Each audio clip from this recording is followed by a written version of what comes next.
आप रोकना चाहते हैं रोक दीजिए, मेरा कोई प्रॉब्लम नहीं है। उन्होंने रोका नहीं, मैं चला गया। तो वो तो केस तो लगाए हैं, 30-32 केस है मेरे ऊपर। इलेक्शन है सर, जवाब मिलेगा। मेडल नहीं है सब मेरे। लोकसभा में नेता प्रतिपक्ष राहुल गांधी के खिलाफ गुरुवार शाम दरभंगा के लहरिया सराय थाने में प्राथमिकी दर्ज की गई, जिसके बाद राहुल गांधी का ये बयान सामने आया है। राहुल गांधी समेत 20 लोगों को नामजद किया गया है, जबकि 100 अज्ञात के खिलाफ एक साथ एफआईआर दर्ज की गई है।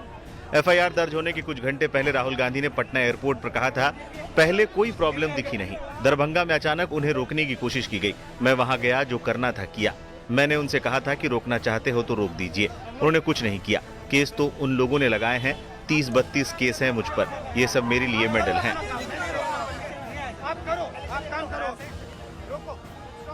दरभंगा गए थे सर, वहाँ पर भी आपको नहीं जाने दिया गया, क्या कहेंगे सर, किस तरीके का आपके साथ बर्ताव वहाँ पर? नहीं देखिए, आज गया,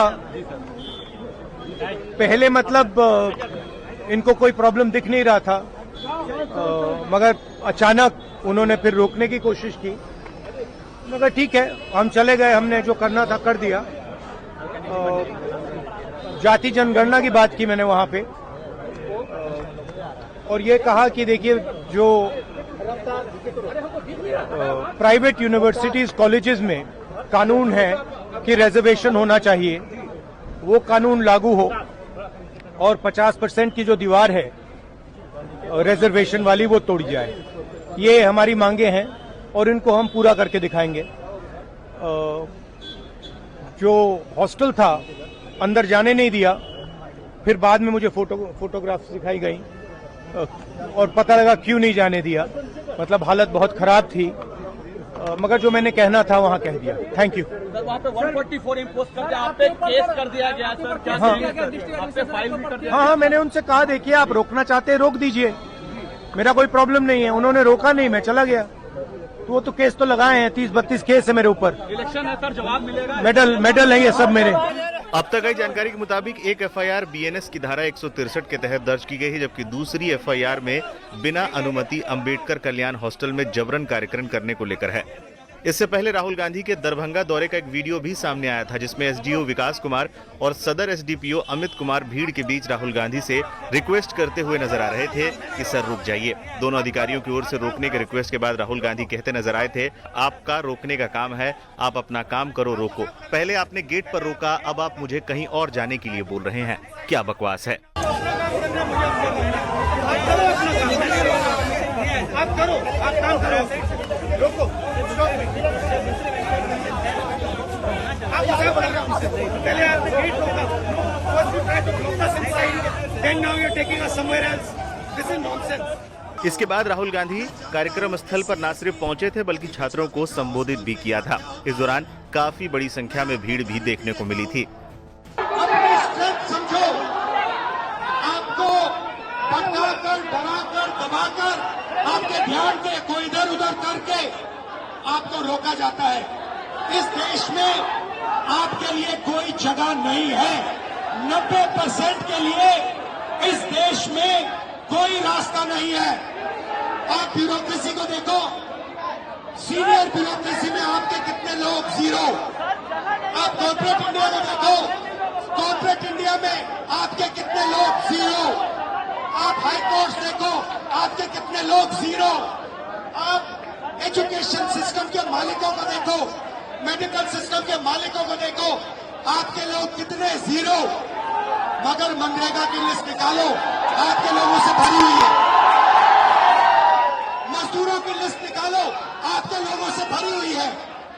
सारे के सारे कॉन्ट्रैक्ट, सारा का सारा धन 5-10% के हाथ में जाता है, और आपको उल्टी सीधी बात बताकर आपके ध्यान को इधर उधर कर दिया जाता है। आपको एक साथ खड़ा होना है और 3 मांगे हैं।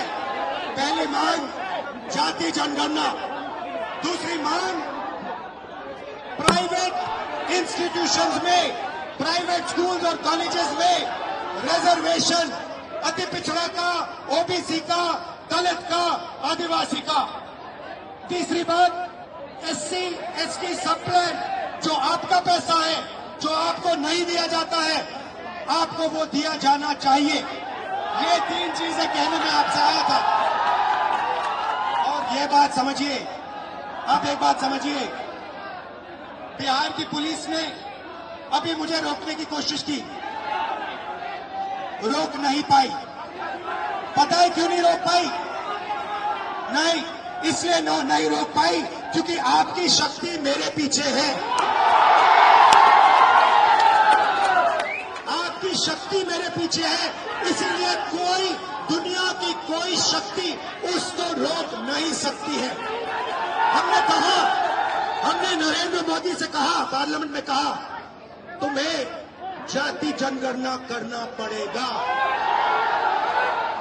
हमने उससे कहा कि तुम्हें संविधान को यहां माथे पर लगाना पड़ेगा। नरेंद्र मोदी जी ने आपके दबाव से डर कर जाति जनगणना हिंदुस्तान में घोषित किया है। आपके दबाव से डर कर उन्होंने कॉन्स्टिट्यूशन अपने माथे पर लगाया है, मगर वो लोकतंत्र के खिलाफ हैं, संविधान के खिलाफ हैं, जाति जनगणना के खिलाफ हैं, और जो 90% हिंदुस्तान की गरीब आबादी है, अति पिछड़ा, दलित, आदिवासी, माइनॉरिटीज, ये इन सब के खिलाफ है। ये अदानी अंबानी की सरकार है, ये आपकी सरकार नहीं है। आपने इतने प्यार से मेरी बात सुनी, इसके लिए आप सबको दिल से बहुत बहुत धन्यवाद। मैं जानता हूं SC ST अति पिछड़ा हॉस्टल्स में यहाँ क्या होता है। मैं आपको गारंटी देता हूं, जैसे ही हिंदुस्तान में सरकार आएगी, जैसे ही बिहार में हमारी सरकार आएगी, हम ये सारा का सारा बदल देंगे और आपके लिए जो होना चाहिए वो करके दिखाएंगे।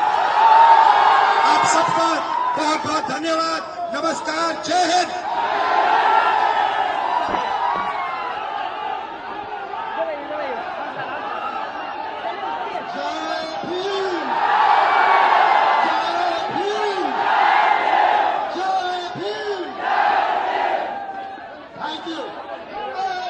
कानून है कि रिजर्वेशन होना चाहिए, वो कानून लागू हो और 50% की जो दीवार है रिजर्वेशन वाली वो तोड़ी जाए।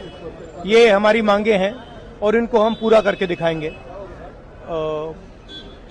जो हॉस्टल था अंदर जाने नहीं दिया, फिर बाद में मुझे फोटोग्राफ्स दिखाई गई और पता लगा क्यों नहीं जाने दिया, मतलब हालत बहुत खराब थी, मगर जो मैंने कहना था वहां कह दिया। Thank you. सर वहाँ पे 144 इम्पोज कर दिया, आप पे केस कर दिया गया सर, क्या कहेंगे सर? आप पे फाइल भी कर दिया? हाँ, मैंने उनसे कहा देखिए आप रोकना चाहते हैं रोक दीजिए, मेरा कोई प्रॉब्लम नहीं है। उन्होंने रोका नहीं, मैं चला गया। तो वो तो केस तो लगाए हैं, 30-32 केस है मेरे ऊपर। इलेक्शन है सर, जवाब मिलेगा।